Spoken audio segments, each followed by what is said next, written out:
You told yourself it was just a phase, just a passing thought. But it kept coming back. Late at night, when everything was quiet, when no one was watching. The question slipped in again. What if I don't believe this the way I used to? And immediately, guilt followed. Because you weren't supposed to ask that. Faith isn't supposed to feel like this. But here's the strange part. The more you try to silence the doubt, the louder it becomes. And the truth is, this isn't rare. This is the hidden crisis most Christians go through, but almost never talk about. And once you see what's really happening, you can't unsee it. The moment it starts. It never begins with rebellion. It begins so quietly that you almost miss it. A small moment during a sermon where something feels slightly off. A verse you have heard your entire life suddenly lands differently, like it no longer fits as neatly as it used to. A contradiction appears, subtle but persistent, and you cannot quite explain it away the way you once could. At first, you dismiss it. You tell yourself, it is nothing, just a passing thought, just a lack of focus. You repeat the familiar answer in your mind, I just need more faith, hoping that will settle it. But it does not. The thought lingers in the background, like a quiet echo that refuses to fade. You move on with your day, but something has already shifted beneath the surface. You cannot see it yet, but you can feel it. Because the moment you start questioning, everything changes. Nothing looks different from the outside. You still show up every Sunday. You still bow your head when you pray. You still say the words you have always said, in the same tone, at the same moments. But inside, something no longer aligns the way it used to. There is a subtle tension now, a small gap between what you say and what you feel. You begin to notice it in unexpected moments, when a thought pauses just a second longer than it should. And that quiet difference, almost invisible at first, is exactly where the crisis begins. The guilt of thinking. The first thing you feel is not curiosity, it is guilt. It arrives almost instantly, before you even have time to fully form the question. A quiet sense that you have crossed a line you were never supposed to approach. Not because anyone said it out loud in that moment, but because somewhere along the way, you learned something deeply ingrained. That doubt is a failure. That questioning means weakness, or worse, disobedience. So instead of leaning into the thought, you pull away from it. You try to correct yourself, almost like you are interrupting your own mind. You repeat what you have been taught, hoping it will override the discomfort. But it does not.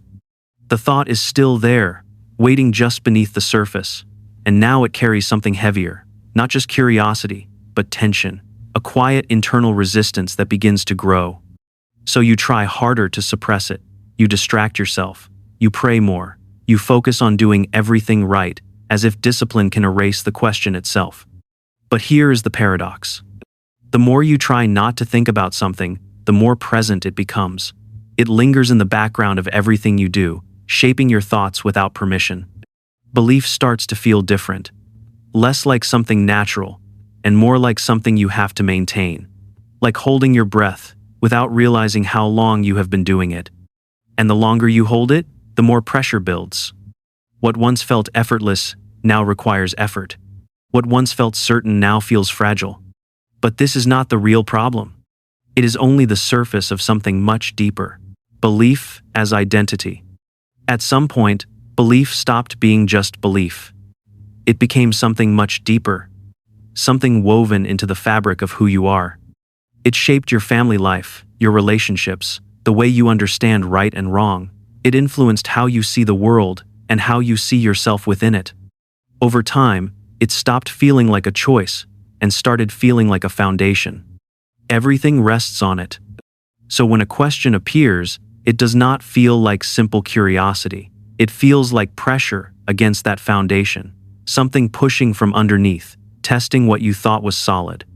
And that is what makes it unsettling. Because if one part begins to crack, you cannot help but wonder what else might follow.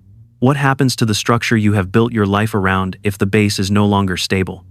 It is like living in a house you have trusted your entire life, and suddenly noticing a fracture in the wall. Not a collapse, not even damage you can clearly see, just a small, undeniable sign that something is not as secure as you believed. You hesitate because you are not just risking being wrong about an idea, you are risking what that idea has supported for years, your sense of belonging, your identity, your place in the world. And that realization changes the weight of the question. It is no longer just a thought passing through your mind. It becomes something heavier, something tied to loss, uncertainty, and the possibility of having to rebuild. And that is where the fear begins to deepen, the double life. So you adapt. From the outside, nothing seems different. You continue saying the same words, singing the same songs, responding at the same moments everyone else does. You know the rhythm, the language, the expectations, and you follow them. It looks the same, it sounds the same. But inside, something begins to divide. There is the version of you that continues to believe, or at least tries to. The version that wants things to feel the way they used to. And then there is another part of you that has stepped back. It watches. It listens more carefully now. It notices details it once ignored. It hears answers that do not fully answer. It asks questions you cannot easily silence anymore. And these two versions do not fully agree. At first, the gap between them is small, almost unnoticeable. You move between them without thinking. But over time, that gap begins to widen. Slowly, quietly, moments that once felt natural begin to feel rehearsed. Words you used to say with certainty now pass through you with hesitation. You find yourself aware of what you are doing while you are doing it. And then one day, the realization becomes clear. You are no longer just participating. You are performing something you are not entirely sure you believe. That realization is difficult to face. Not because it is loud or dramatic, but because it is precise. It leaves very little room to hide. Because the moment you start questioning, everything changes. The social gravity. But this is where it becomes even more difficult. Because your belief does not exist in isolation, it lives inside a network of people, relationships, and shared understanding. Friends, family, community. All of them moving in the same direction, reinforcing the same certainty. You are part of that structure. So, even as doubt begins to grow inside you, something else begins to pull in the opposite direction, not aggressively, not forcefully, but steadily, like gravity. You feel it in conversations, in expectations, in the subtle assumption that everyone sees things the same way you once did. And that creates tension. Because belonging is not neutral, it comes with an unspoken agreement. A quiet alignment that holds the group together. And the moment your internal world starts to drift away from that alignment, you feel the cost. You begin to filter yourself. You choose your words more carefully. You avoid certain topics. You nod when it feels easier than explaining what is really happening inside your mind. And eventually, a question forms that is hard to ignore. If you said what you actually think, without adjusting it, without softening it, would you still be accepted in the same way? That question does not always lead to action. More often, it leads to silence. Because the risk is not just disagreement, it is distance. It is the possibility of being seen differently, or not fully understood at all. And so many people stay quiet. Not because they have no questions, but because the cost of asking them out loud feels too high. But this pattern is not new. It did not start with you. The system behind it. If you step back for a moment, a larger pattern begins to emerge. Throughout history, belief systems have done something very specific. They have not only tried to explain the world, they have tried to organize it, to create stability in places where uncertainty would otherwise take over. They offer rules, structure, meaning, a framework that tells people how to live, what to value, and where they belong. And for that framework to hold, it has to feel solid. Because the moment uncertainty spreads, the structure begins to weaken, not all at once, but gradually, quietly, one question at a time. So doubt is not treated as neutral. It becomes something else entirely. It is framed as a moral issue, something that reflects your character, not just your thinking. You are not just someone asking questions, you are someone stepping outside what is expected. And that creates pressure. Not always direct, not always spoken, but present. a subtle sense that certain thoughts should not be entertained too far or too openly. Because if too many people begin to question at the same time, the shared certainty that holds everything together starts to shift. And this creates a hidden tension that most people never consciously examine. Truth on one side, stability on the other. And without realizing it, many are guided toward one over the other, not through force, but through habit, through culture, through the quiet desire to keep things intact. But once you notice that tension, a deeper question begins to form. What is faith without fear? Ask yourself something, and take it seriously. If a belief collapses the moment you question it, was it ever strong, or was it simply protected from being examined too closely? Because real truth behaves differently. It does not shrink under pressure.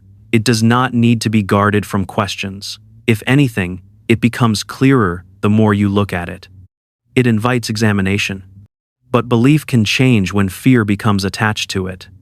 Not just abstract fear, but very specific ones. The fear of being wrong after years of certainty. The fear of losing connection with people who matter to you. The fear of consequences that feel personal, social, or even eternal. And once those fears are present, something shifts. The process is no longer about understanding. It is no longer about exploring what is true. Instead, it becomes about maintaining what already exists. You begin to notice it in subtle ways. Certain questions feel off-limits. Certain conclusions feel unacceptable before you even reach them. The outcome is decided before the thinking is complete. At that point, belief is no longer functioning as a search for truth. It is functioning as a form of protection, something you hold on to, not because it has been fully examined, but because letting go feels too costly. And when belief reaches that state, it starts to resemble something else entirely, not clarity, not conviction, but survival. And that is where the crisis begins to reveal what it really is. The hidden crisis. The real crisis is not doubt. It is pretending that doubt is not there. It is the quiet decision to move forward as if nothing has changed, even when something clearly has. To continue saying the same words while knowing they no longer land the same way inside you. It is living in that space between what you express and what you actually feel. At first, the gap seems manageable. You tell yourself it is temporary, something you will resolve later. But it does not disappear. It lingers, shaping how you listen, how you speak, how you respond. You begin to notice the tension in small moments, a hesitation before agreeing, a pause before finishing a thought, a subtle awareness that you are editing yourself in real time. The questions remain, but they stay incomplete. You do not follow them all the way through. You stop just before they reach their natural conclusion. Because finishing the thought feels risky. And yet, beneath all of this, there is a quiet recognition you cannot fully ignore. That the moment you start questioning, everything changes. Not in the dramatic way you might have feared, not as an immediate loss, not as a collapse, but as a shift in perception. You begin to notice things you did not see before, patterns, assumptions, gaps that once blended into the background. What used to feel fixed now feels open to examination. And that is what makes it unsettling. Because the change is not about losing something. It is about beginning to see. Maybe you have felt this before, or maybe it is happening to you right now. That quiet shift you cannot fully explain.